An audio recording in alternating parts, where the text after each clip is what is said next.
Hello everyone and good day. I'm Julius Tumamak, a public school teacher here in my home place.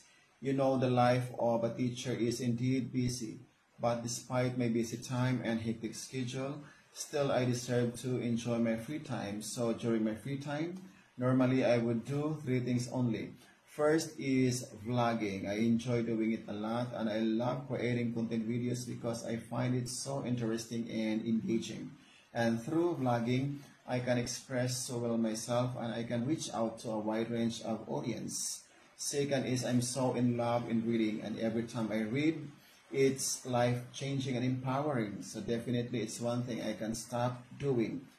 Third and last is writing. I am fond of writing academic papers and articles, and someday I would like to be able to publish my own academic research. So these are the things I always do beyond my regular time at work.